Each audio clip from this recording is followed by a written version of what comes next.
Afternoon, ladies and gents. Welcome to the fourth, I think, SPARC seminar series. But I think I need to introduce Rob and the Doctorate then. Professor Robert Copeland, who is now Director of the Advanced Wellbeing Research Centre. What we're going to do, Rob's got a presentation for us, and then we'll have a little bit of time at the end for Q&A. Great. Thanks, Jack. Rob's capable hands. Afternoon, everyone. Feels a bit weird being stood on this side of the fence because relay back probably 6 months there or thereabouts I would have been sat where you are, and that's because I've kind of really, my academic career has grown up in the academy. I started in the Centre for Sport and Exercise Science in 2002 as a PhD student, and I love the place so much I've never left. And I've had some fantastic projects, and some of those projects have led to part of the development of the Advanced Wellbeing Research Centre. I'm going to share a bit of that journey today, as well as what the centre is aiming to do in the future. And so the journey starts right back in the Olympics, London 2012, for those of you that remember it. We had a fantastic games where... I have to do old school if this doesn't. This is Jeff's, by the way. Booby trapping. We had fantastic games where Yorkshire at one point had more Olympic gold medals than Australia, which was great. We had a fantastic opening ceremony. No one cocked up the lines. It all went really, really smoothly. And then everyone's attention turned to, well, what's going to happen next? And the Olympic Games had been given to London on the promise of a legacy. A promise of a participation legacy that improved the health and well-being of the population. That was the kind of the pitch that London put forward. And in Sheffield, we were fortunate enough to be one of 3 founding partners of something called the National Centre for Sport and Exercise Medicine. This was a statement that Lord Coe made at the time that said one of the greatest ambitions is to have a lasting legacy for health, and that Sheffield, along with the East Midlands and London, would work towards that by harnessing partnerships across academia, and at that time specifically looking within the health and the clinical sector. So we established the National Centre for Sport and Exercise Medicine, and the challenge that we had is that whilst that was a lovely aspiration, no previous games had actually left a legacy. There was some really nice work done by Mike Weed and colleagues down in Canterbury that looked at this. I later found out, having spoken to Mike, that work was presented really quite early on in the legacy journey and just quite never made the front page. So we needed to leverage legacy. It wasn't going to happen by itself, and the National Centre was kind of the starting point of that. And for those of you who don't know, the National Centre is made up of 12 organisations in Sheffield, covers every element of civic life, from the Hospital Trust to the 3 universities to the City Council. And the partners got together and said, what will be our response to this legacy opportunity in Sheffield? And our response was we would try and change the way that we did things in Sheffield to create a culture of physical activity that transformed Sheffield as a city into the most active city in the UK. So that was our vision. That was kind of the starting point for that. And we got 10 million quid. To build a building. And actually, those of you that work in this space will know we don't need capital funding to transform culture. It's much more about hearts and minds and vision and connecting existing assets. But we got 10 million quid nevertheless. And we used that 10 million quid to develop a hub and spoke model that co-located NHS clinics into leisure centres. And those leisure centres were across 3 sites. So one of them was at Graves Tennis and Leisure Centre, and this is kind of what it looks like inside. One of them was at Thorncliffe, which is up in High Green, and then the third one was at Concord. And Concord, particularly one of my personal favourites, because the bit that we transformed was this part here, which is an old rundown football changing room. And is now a thriving clinical facility. So between these 3 facilities, we run 80,000 clinical appointments. These were appointments that were previously running in communities, in hospitals. They now run at the heart of physical activity venues. What we also did is work up a physical activity strategy for Sheffield called Move More, and that pulls together a whole host of different assets from schools to workplaces to the physical environment, including our activities medicine hubs. And at the heart of that was this idea of co-production. So meaningfully engaging with the people that we want to reach in designing the interventions that they would take part in. The idea behind that, the logic being that if people are more engaged, then they're more likely to take part and to increase their physical activity participation. The National Centre is also now one of 9 global research centres for the International Olympic Committee, focused on the prevention of injury and the promotion of athlete health. And lots of your work in the room has gone into that accreditation. So we can leverage that as one of our elements. So that's kind of a bit of a narrative, a bit of my story about the National Centre and the Olympic legacy, and positioning Sheffield as this kind of place for health and wellbeing. What's running along at the same time is the Don Valley Stadium. And for those of you who've been in Sheffield long enough, you'll know that in 1990 there was the development of the Don Valley Stadium. It hosted the World Student Games, had a capacity of 25,000 people, which interestingly only ever reached capacity on 4 occasions in its entire life, which tells you a little bit why in 2013 this happened. There was a redevelopment of the Don Valley Stadium, and it came with quite a significant political challenge, because this was a popular, iconic venue for the city. It was landed in Sheffield around this notion and narrative of the city of sport. And lots of the association with Jessica Ennis Hill and this kind of romantic notion that this is where the elite athletes were going to be born and what was going to happen to all these athletes in the area when the stadium was knocked down, was actually a real challenge to come over politically. And yet, the cost of running the Don Valley Stadium was significant for the city. £750,000 a year to keep what was essentially an opportunity cost open. People really liked the idea of it, but people weren't using it. And so there were some difficult decisions that needed to be made. And so this was kind of what the Don Valley Stadium ended up looking like. There was a whole regeneration programme that went into thinking about, well, how else might we be able to use that space? And the person that was leading this and visioning this was the ex-sports minister, Richard Capehorn, who was also part of the bid team back in 2005 that secured the Olympics coming to the UK. So the narrative and the heart that Richard Capehorn had about legacy and about what we might want to do was really a core part of the regeneration element of the Don Valley Stadium.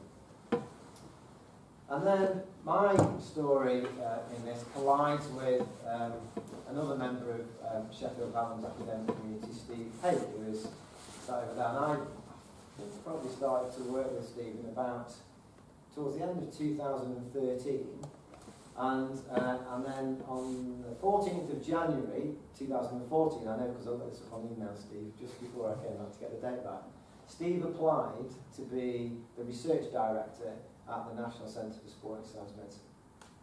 And the topic in, you can see, and you can follow this link and listen to a TED talk about the Olympics may save your life, came about, and correct me if I'm wrong, Steve, as a result of the conversations, the interactions that Steve and I had about this, the concept of elite sport and the Olympics colliding with health. And what could we learn from elite sport, and how might that translate into the health sector? And in fact, this notion of population health and not just sport was probably the golden egg that we needed to be chasing. And therefore, there was a whole host of things that we could learn as academics, as practitioners working with elite sport, that could be translated into health. At the same time, a bit further on down the road, the Advanced Manufacturing Research Centre was burgeoning.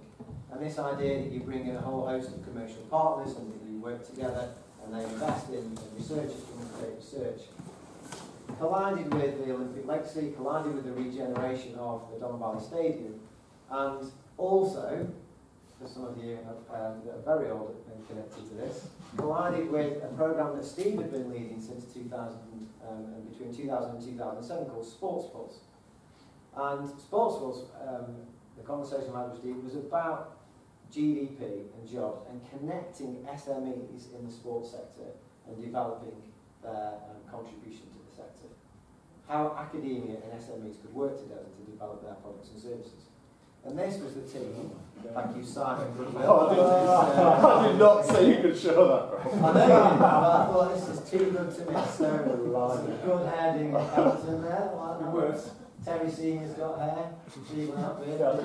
There, looking at the back. So, this sports pulse concept, let's work with, as academics with SMEs. Let's develop and look at GDP and the contribution that we can make to the economy. Let's think about the translation of elite sport into health. Let's think about the regeneration of Don Valley Stadium.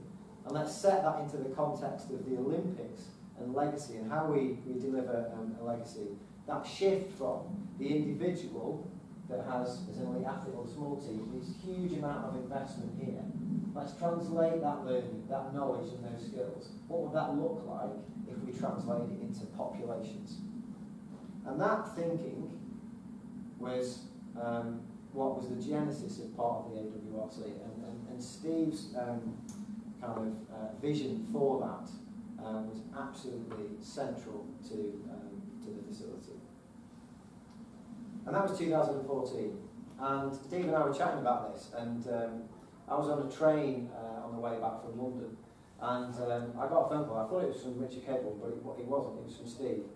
And as we chatted about this, and Steve said, probably something like, Richard's going to see Seb Coe tomorrow morning, we need something to send to him, can you sketch out something about the research hub for the NCSEM? We've been kind of natural about this. And so on the train on the back of a fag packet, that's exactly what I did.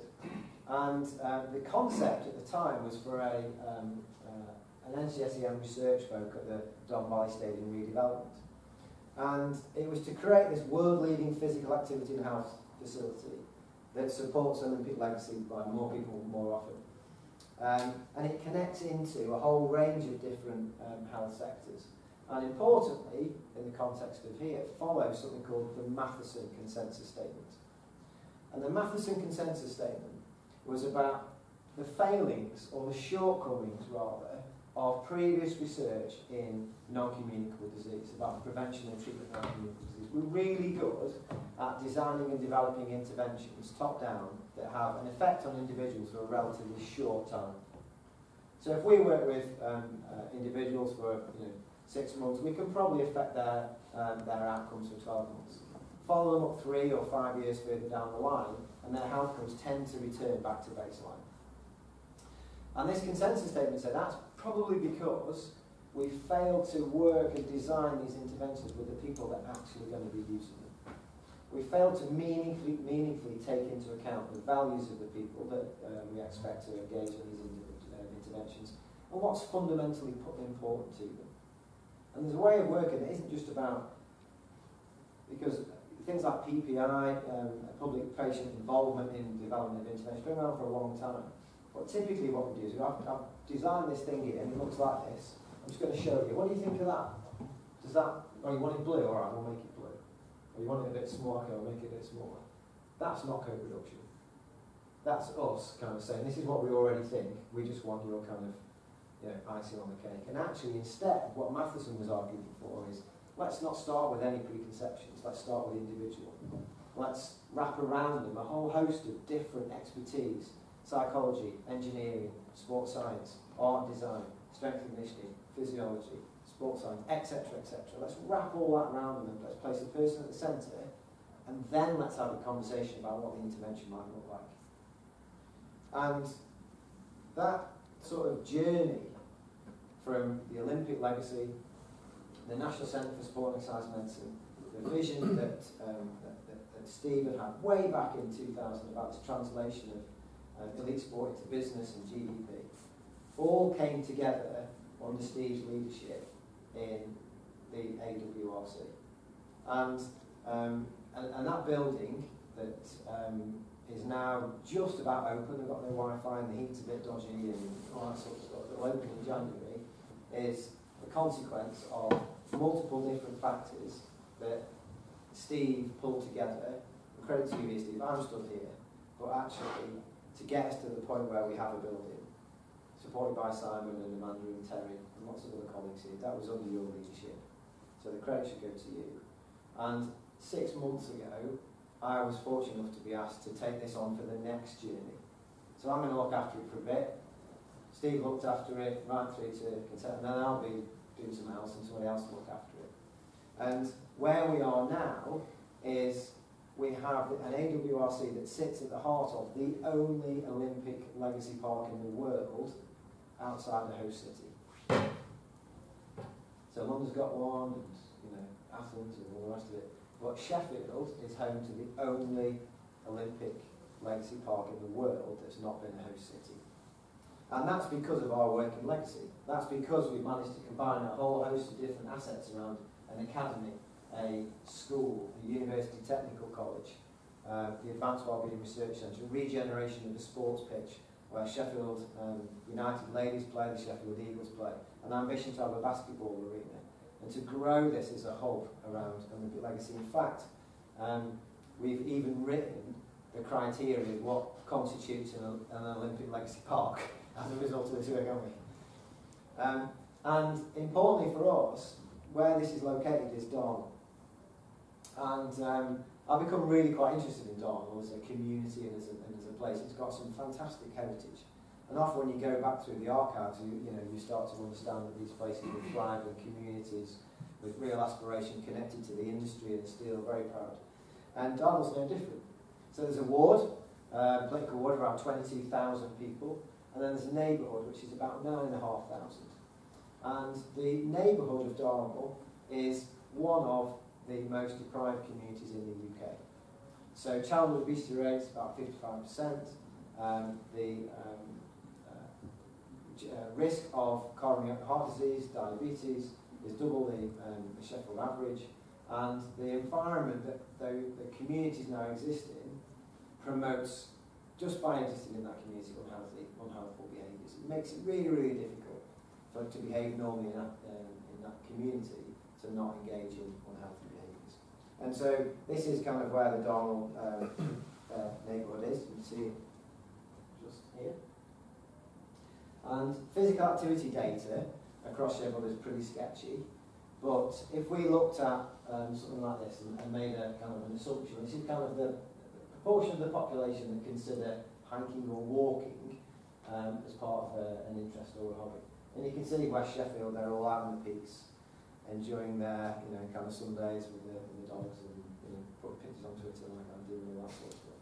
And yet, a very, very small proportion, about 8%, of Darnall consider that to be part of their natural life. And so that physical activity, or rather physical inactivity, is a real challenge in that community. And that is, without doubt, a key contributor to the health profile and also the social capital and the aspiration that exists in that community. And so for the AWRC, that is the challenge. The challenge for the AWRC is how do we re-engineer physical activity back into daily life? Through our work, through co-producing innovations, how do we make it easy for people to be physically active through our research, through our consultancy, through our work with these communities? And specifically, how do we do that for a community like Darnall? And I'll tell you, it won't start with a middle-class white academic telling the people that they're inactive, because they know that.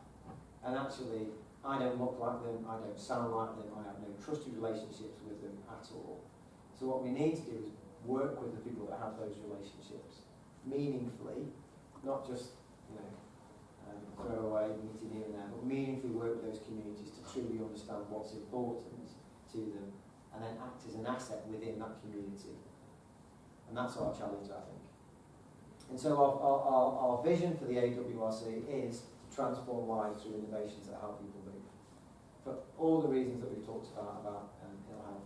And we're going to be dedicated to improving the health and well-being of the population through co-production of world-class research in health.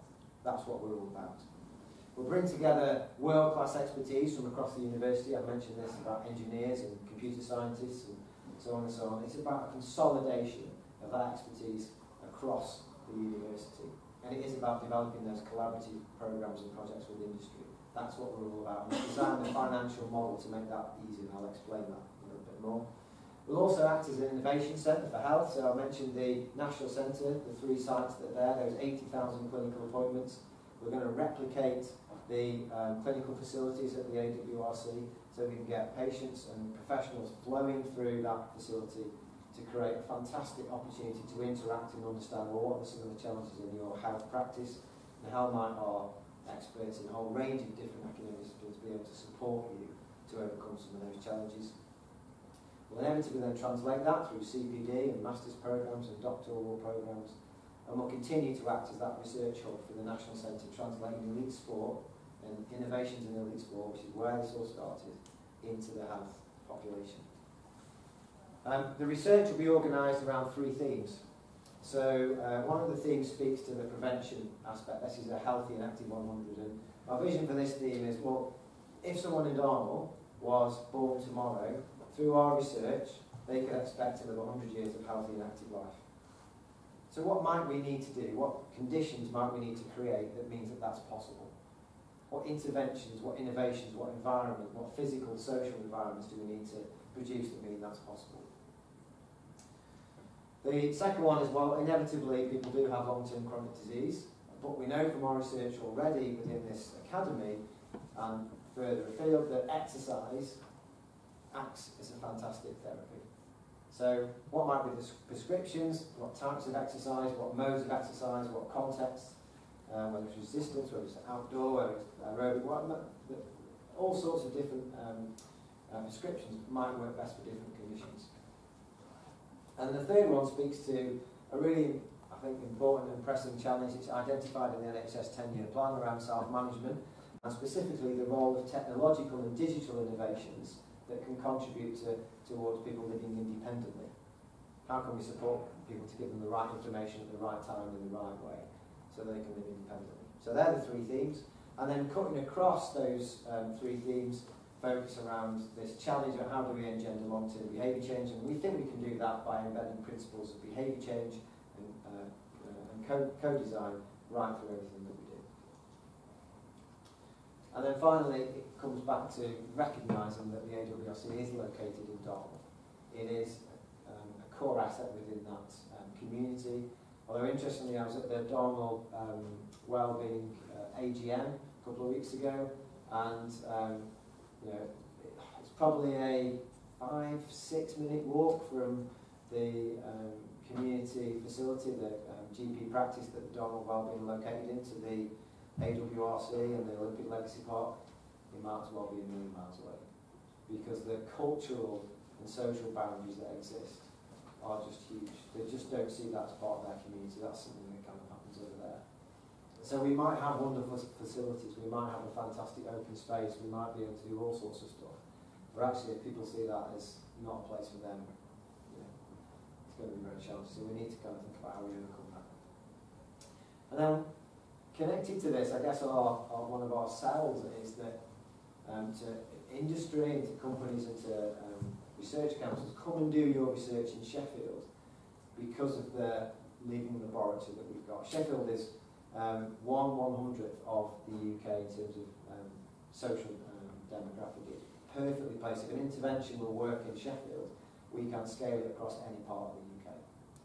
And so with the expertise that we've got, the assets we've got on the URB, the wider connections to the National Centre sites and the universities, we have got a truly fantastic opportunity to act as a leading laboratory in Sheffield.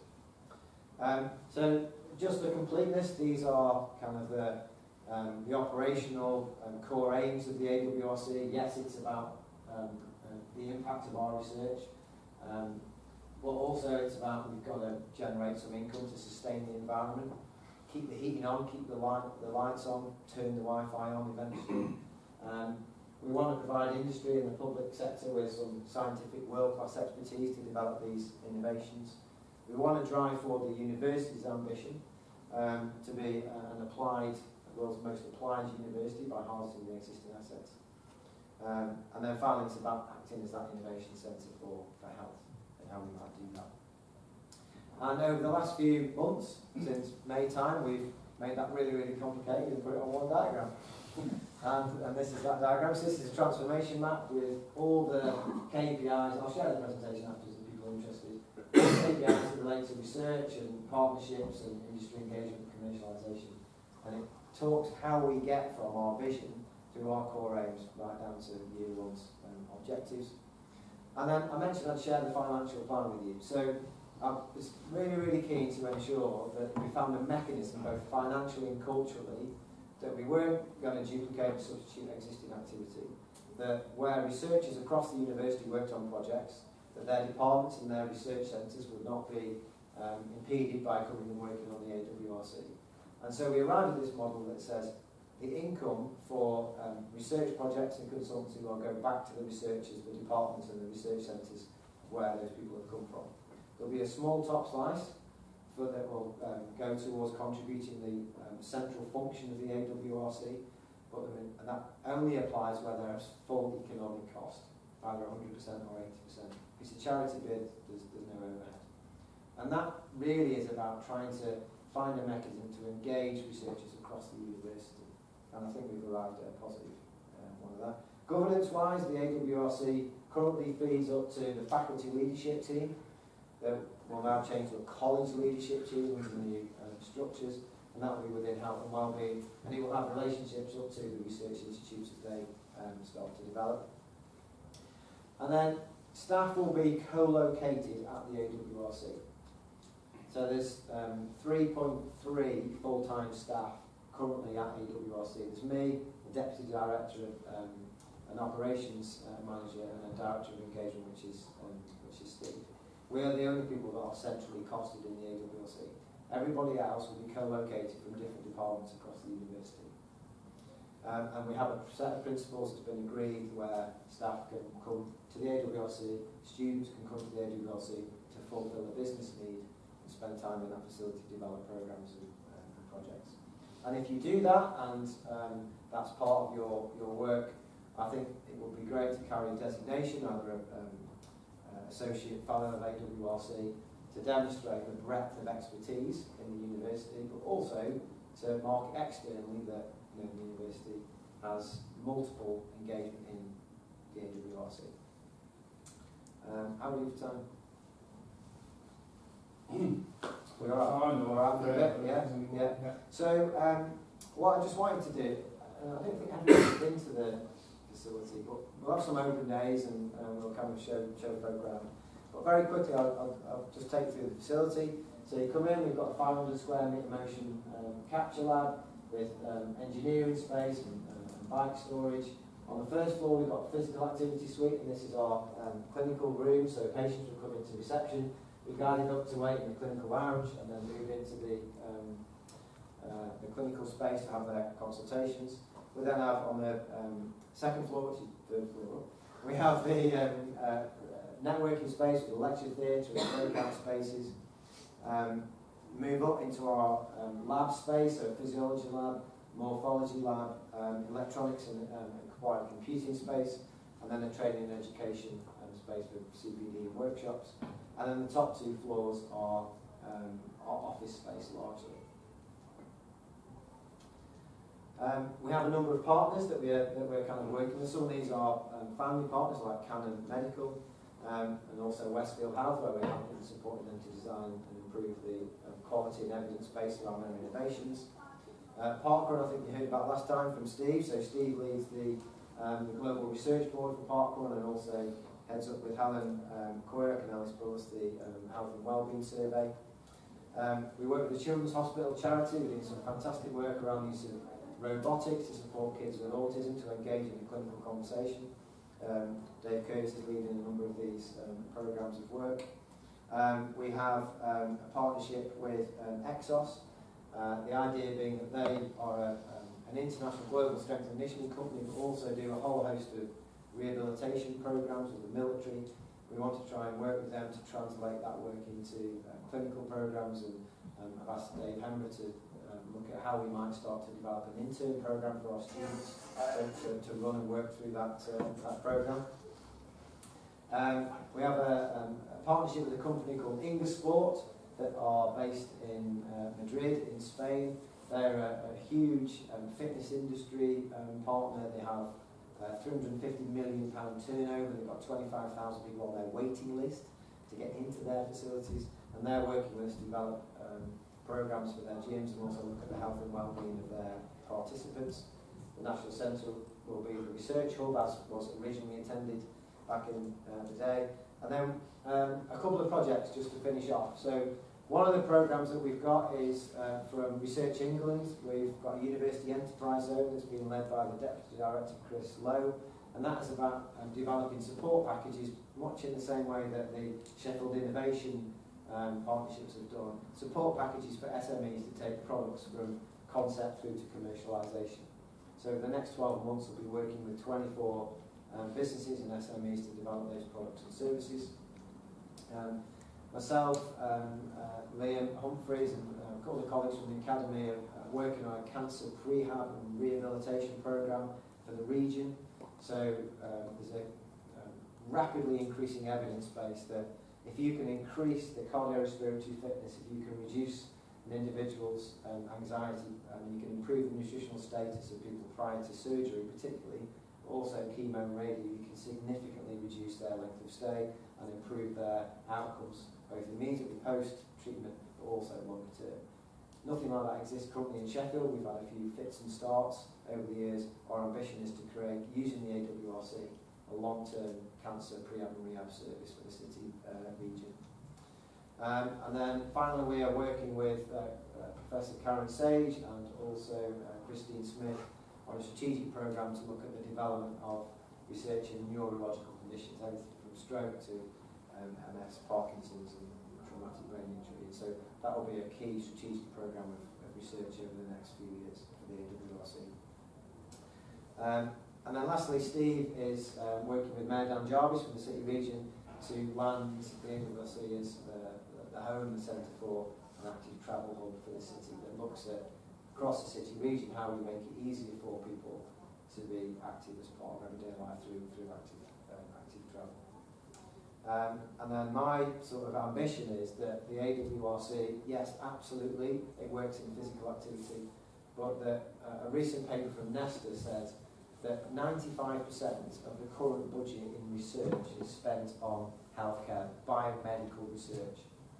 Wouldn't it be fantastic if through our work we were able to shift that investment so that the social, behavioural and environmental factors that influence our health, which is actually about 70% of what makes us well, that was an equal share of the research and innovation budget in the UK. And we're working with Nesta to try and shift that balance of investment over the next few years. So that's kind of a whistle-stop tour of the AWRC, a bit about the genesis. And Stephen, I've got that wrong with the early stuff, please let me know. But it's a story that started on from the Olympics, picked up on the innovations and the translation of work from elite athletes into population health, and now I think has a destination on transforming lives through innovations out there.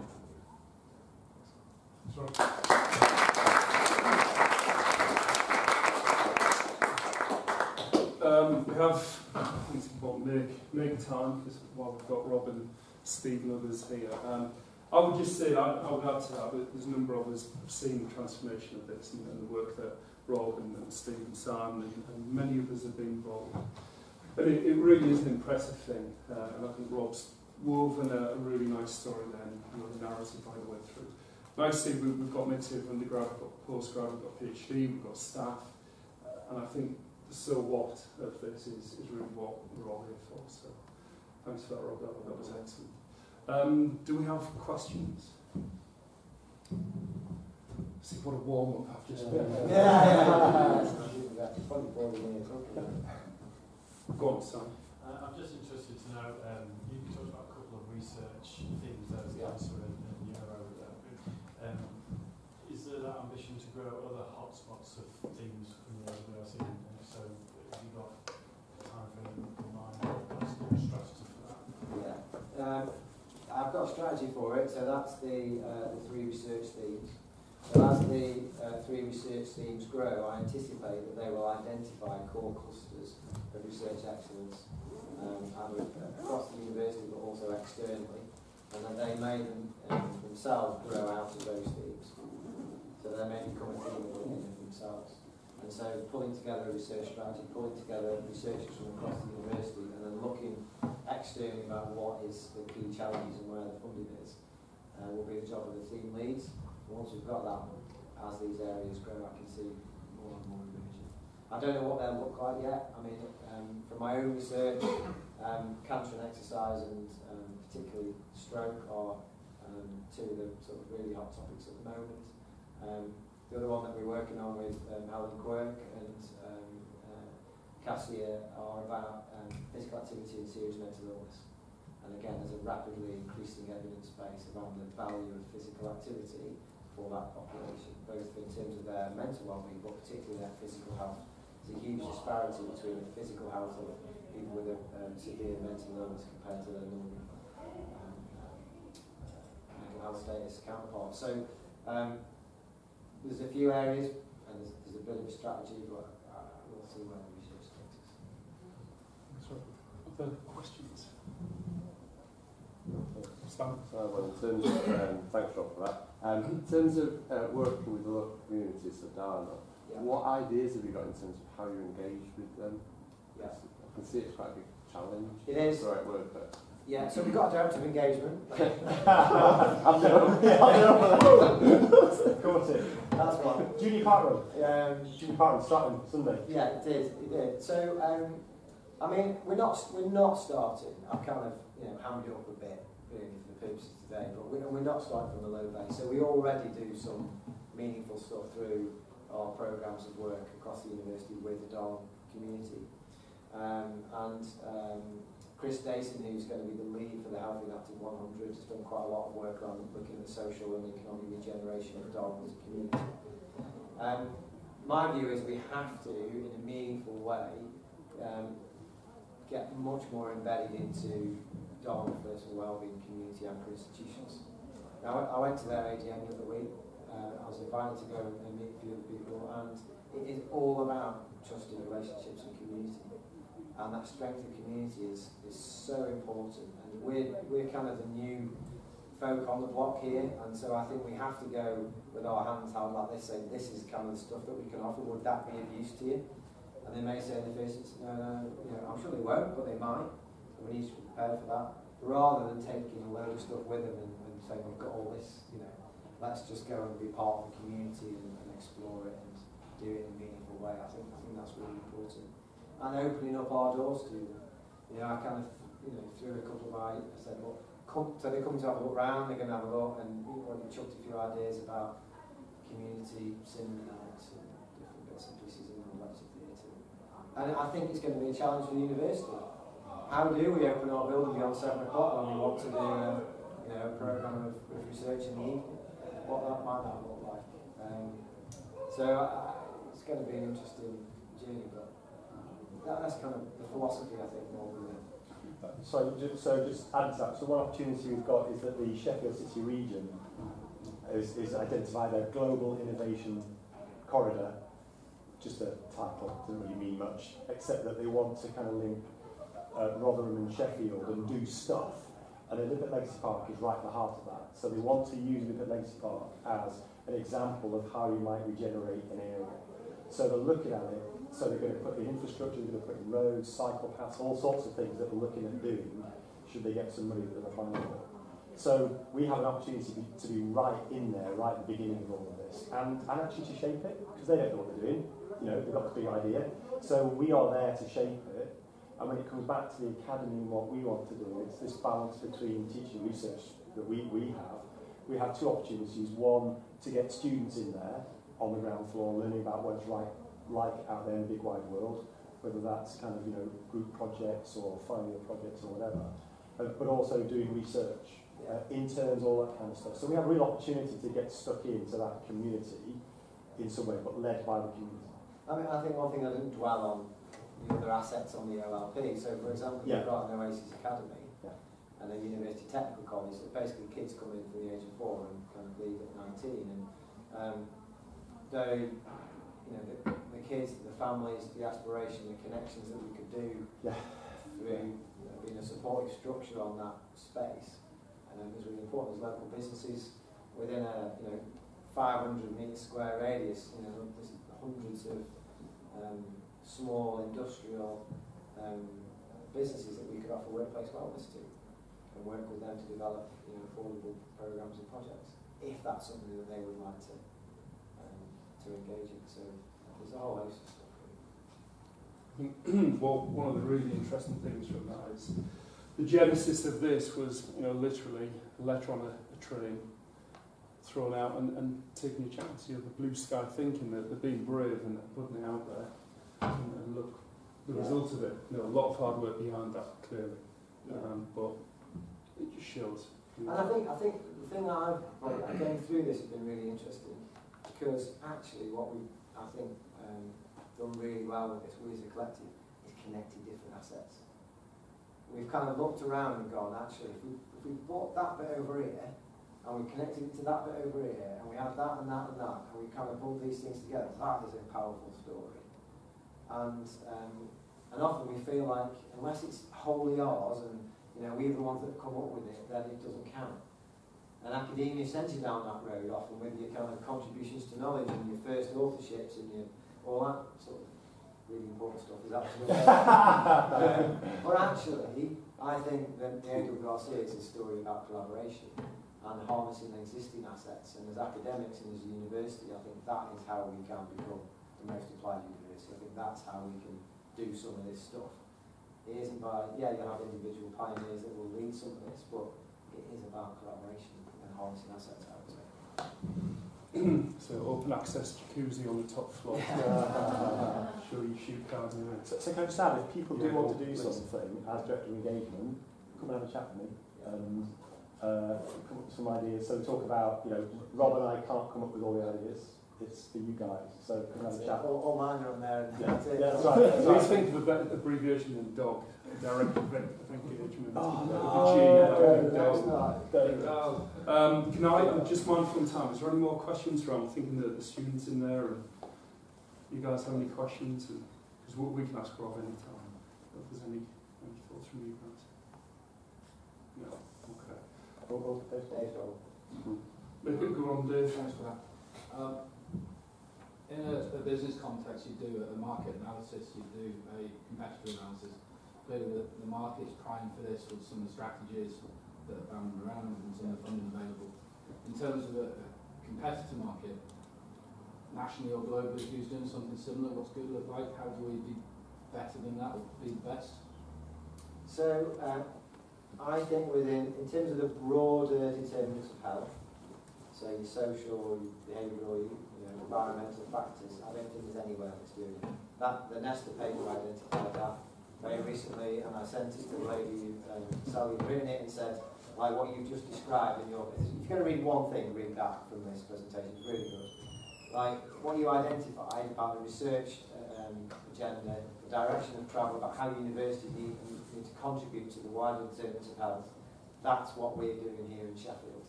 And she was like, well, in our scope and in our research, we've not heard of anything like that. So from that perspective, I'm sure, in terms of health, I mean, there's several, including things like the Mayo Clinic in the States and all that sort of stuff. But I don't think the position for the AWRC is in healthcare. I think it's in the broader determinants of health, and I think that's where we'll make our biggest impact. So from that perspective, I don't think there is any other competition that's doing it in the same way that we're doing it. And we've looked around, haven't we? We've done the dog and pony show, and we've not found anything really that it resonates with people. But it's common sense, and that's you go put NHS clinics and leisure centres to Christmas. That's it. Makes sense. Nowhere else is doing it anywhere. There's some GP surgeries that have gone in, but that it's not the same. So. If you link that back to something from yesterday about biomedical research, that's profitable, isn't it? There's that massive investment because people bring money from it. Is there an equivalent here to improvement health other than saving money for NHS? It's a good question. I don't know. I mean, I think the answer is that hopefully, because that's kind of what we said to the DA when we got there, that we do some of that stuff. I think there probably is around products and services and gadgets and widgets and how we might support people. I think I'm convinced there's an industry there. And this has pricked up the ears of companies like Pfizer, who've been in and had a conversation with this, because they're starting to see that the pharmaceutical model of health is going to run out and they're going to need to look at other things. So maybe, how far down that road we'll get, I don't know. It's in, you know, it's the gadgets, the widgets, even just the healthcare cost savings, even if it's just that is huge potential. So, I'm mindful on time, go on, Stan. It's not a question, Robert, it's an observation, and I think I'm fully behind what you're doing as my team. And what you're talking about in terms of where this might go in terms of originality, it's got to be in Larissa's field on social value that we can demonstrate to a certain extent the economic impact of interventions. But the big thing in our field is social value, and what is the social value of moving somebody from being inactive to active, not just in terms of physical or physiological attributes, but also the mental well-being, social connection, and all the rest of it.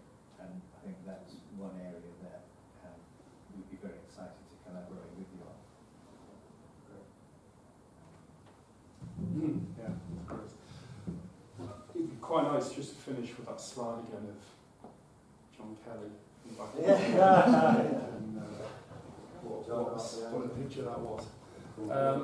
Okay, can I just say again, big thank you to Rob for pulling that together for us. Thanks for you guys for your engagement.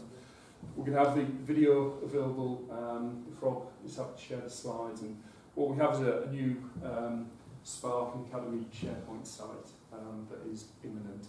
So that will be a place where we can host all of these tools and all the stuff we've got. So hopefully in the next week so we'll be launching a version of it and we'll host all of this stuff. So there's more to come on that. Okay, thanks again Rob for that.